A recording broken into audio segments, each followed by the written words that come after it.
Hello बच्चों, let's read out the question first. Define the following terms. Thermal capacity. तो यहाँ पर हमें थर्मल कैपेसिटी को डिफाइन करना है. तो चलिए हम स्टार्ट करते हैं. सबसे पहले तो की कॉन्सेप्ट से which we are going to use here for this question. So basically thermal capacity को डिफाइन करना है. सो यहाँ पर हम की कॉन्सेप्ट क्या लगा सकते हैं. सिंपली जो थर्मल कैपेसिटी होती है उसका फॉर्मूला क्या होता है. C is equals to Q by delta T, जहां पर Q क्या है, amount of heat transfer, delta T change in temperature, और C थर्मल कैपेसिटी को इंडिकेट कर रहा है. तो चलिए इसकी बेसिस पर सबसे पहले हम इसकी डेफिनेशन देख लेते हैं. ठीक है. सो बेसिकली थर्मल कैपेसिटी को हम हीट कैपेसिटी भी बोल देते हैं.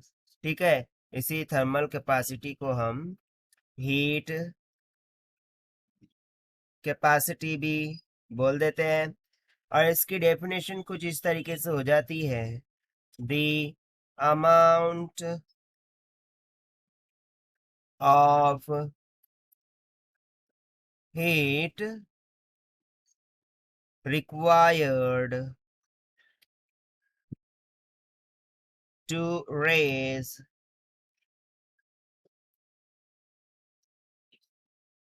the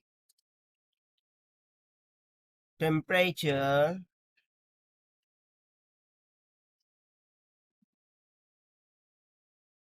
of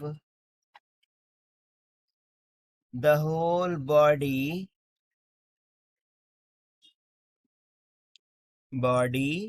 of mass. ठीक है, जिसका मास हम ले लेते हैं कुछ m, to 1 degree Celsius, to 1 degree Celsius और 1 degree kelvin.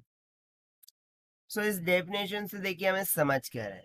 The amount of heat required to raise the temperature of the whole body to 1 degree Celsius. यानी कि सिंपली मैं कंसिडर कर लूँ कि मेरे पास एक मास है. ठीक है. लेट्स सपोज कि ये एक मास है m. ठीक है. इसका कुछ इनिशियल टेम्परेचर होगा let's say T degree Celsius. ठीक है. अब उसको मैं मान लेता हूँ कुछ 10 डिग्री सेल्सियस के इक्वल है.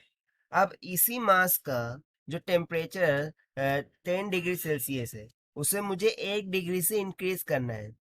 यानी कि मुझे जो फाइनल टेम्परेचर है उसे कितना करना है, 11 डिग्री सेल्सियस. राइट. 10 प्लस 1 कितना हो जाएगा, 11 हो जाएगा. सो मुझे उसे कितना करना है, 10 डिग्री सेल्सियस तक करना है, 1 डिग्री सेल्सियस तक बढ़ाना है. सो ये जो 1 डिग्री सेल्सियस हम टेम्परेचर बढ़ा रहे हैं उस एम मास बॉडी का, उसके लिए जितनी भी हीट रिक्वायर्ड होंगी उसी हीट की और उसी अमाउंट ऑफ हीट को हम क्या बोल देते हैं, थर्मल कैपेसिटी और हीट कैपेसिटी.